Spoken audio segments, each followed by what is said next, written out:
నీకు ఈశ్వరుడు ఎప్పుడు ఏమిచ్చాడో దానికి తృప్తి పడు. ఆ తృప్తికి కారణం ఉండక్కర్లేదు. ఆకలి సరిగ్గా లేదని 1000 రూపాయల మందులు వేసుకుని ఏడుస్తున్న వాళ్ళు కోట్ల మంది ఉన్నారు. వేల పట్టున ఆకలిస్తోంది, సంతోషించు. దాహం వేస్తే మంచినీళ్లు లోపలికి వెళ్ళాక మధ్యలో కన్నం పెట్టి గొట్టం పెడితే ముక్కులోంచి పోసుకుంటున్న వాళ్ళు ఉన్నారు. గుటుక్కు నీళ్లు తాగితే లోపలికి పెడుతున్నాయి, సంతోషించు. రాత్రి తిని పడుకుంటే పొద్దుడికి కడుపులో పోట్లు వచ్చి జీర్ణం అవ్వక ఏడుస్తున్న వాళ్ళు 1,00,000 మంది ఉన్నారు. తిన్నది గుండ్రాయి అయినా సరే తెల్లారేటప్పటికి జీర్ణం అయిపోతోంది, సంతోషించు.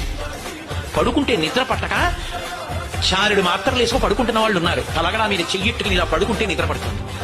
పుస్తకం ఉంటే తప్ప మాట్లాడలేని వాళ్ళు ఉన్నారు. వేదిక ఎక్కి కూర్చుని మాట్లాడటం మొదలు పెడితే గంగా ప్రవాహంలో వస్తుంది, సంతోషించు ఈశ్వరుడి కారుణ్యానికి.